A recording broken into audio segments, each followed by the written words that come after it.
Ce soir, nous allons parler d'un thème. Le Saint-Esprit m'a mis à cœur de nous enseigner, pas de vous enseigner, mais de nous enseigner sur un thème, la conscience de l'Esprit.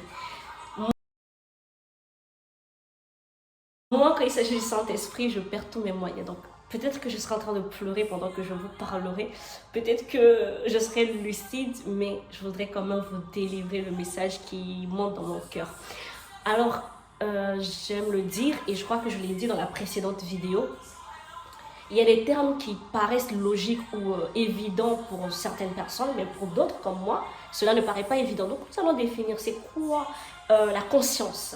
C'est quoi la conscience, c'est quoi l'esprit.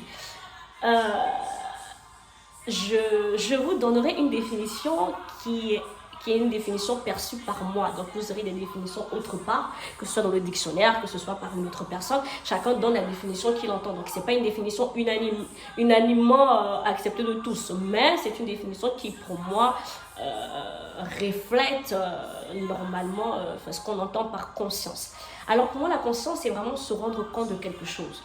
La conscience c'est quelque part s'apercevoir que avoir ce petit tic, ce tic plutôt qui nous dit je me rends compte que ce que je suis par exemple en train de faire n'est pas correct. C'est-à-dire c'est un peu comme moi, pour moi c'est un peu comme cette lumière là, ce petit truc qui s'éclaire dans notre esprit et qui nous fait comprendre que ça par exemple c'est évident, ça par exemple c'est bien, c'est pas bien. C'est vraiment l'idée de se rendre compte de quelque chose. Alors l'esprit, c'est quoi l'esprit? L'esprit, c'est tout simplement le Saint-Esprit. Je ne te parle pas de l'esprit qui est en toi, mais je parle du Saint-Esprit, celui-là même, sa majesté, la puissance, la gloire. Je vous ai dit que je sens que, en fait, quand je parle du Saint-Esprit, j'ai les émotions, enfin j'ai des trucs. Pour moi, le Saint-Esprit, c'est tout en fait. Donc pour moi, celui dont je vais vous parler, c'est du Saint-Esprit. Donc je vais parler du Consolateur. Celui qu'on a décrit dans le livre de Actes. Celui que les disciples attendaient. Celui que l'Éternel, celui que Dieu, celui que Jésus-Christ a promis aux disciples. Il a dit dans le livre de Actes, le premier chapitre, vous irez le lire par la suite. Il est dit que ne vous éloignez pas, restez, je vous enverrai le Consolateur, le Saint-Esprit, il vous enseignera toutes choses. Alors c'est de celui-là que je vais vous parler, c'est de cette personne-là que je vais vous parler, parce que pour moi le Saint-Esprit c'est pas seulement un esprit, mais c'est une personne. Et donc quand le Saint-Esprit me met à cœur de vous parler de se rendre, d'avoir la conscience de l'Esprit, c'est se rendre compte déjà que le Saint-Esprit existe. Donc je viens de vous déjà citer un passage du livre d'Actes, qui nous prouve que le Saint-Esprit existe, parce que par la suite, on va voir que les disciples dans la chambre haute vont recevoir quelque chose. La Bible dit qu'ils vont se mettre, que Pierre, ils vont se mettre à parler des langues, des diverses langues, mais ce sont des langues dans lesquelles s'exprimaient les personnes qui étaient présentes. Et les gens vont considérer qu'ils étaient ivres, alors qu'ils ne l'étaient pas en fait. Ils étaient remplis du Saint-Esprit.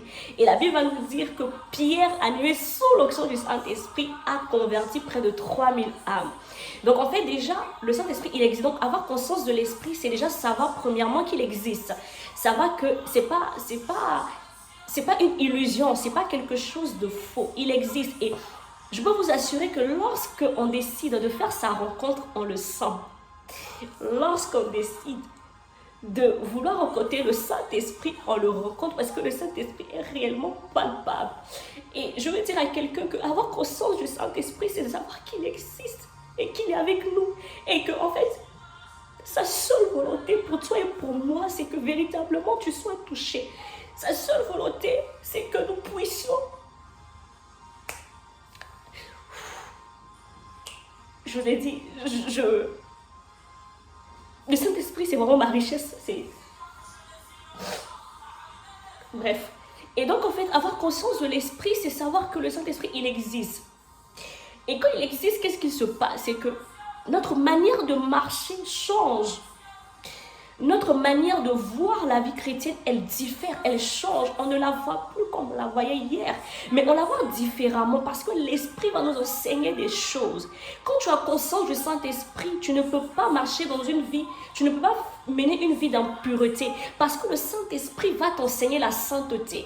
Le Saint-Esprit va t'enseigner certaines choses. Quand tu vas dans le livre d'Apocalypse 5, la Bible dit que les anges, les vieillards devant devant l'Éternel, devant Dieu, se prosterner. Pourquoi? Parce que quelque part, ils avaient conscience de la puissance de ce Dieu-là. Et ils avaient une posture qu'ils adoptaient. Donc la troisième chose, c'est que quand tu as conscience de l'Esprit, tu adoptes une posture qui est différente. Tu ne peux pas être dans la présence de Dieu et te permettre d'être couché. Moi, c'était mon cas avant.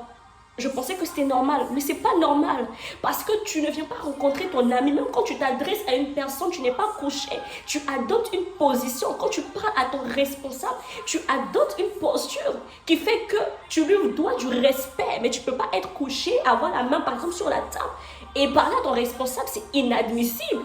Et bien quand tu as conscience de l'esprit, alors tes mouvements, tes actions vont dans le sens de l'esprit et tu ne vis plus comme tu vivais hier, mais tu vis différemment. Et c'est ça, avoir conscience de l'esprit.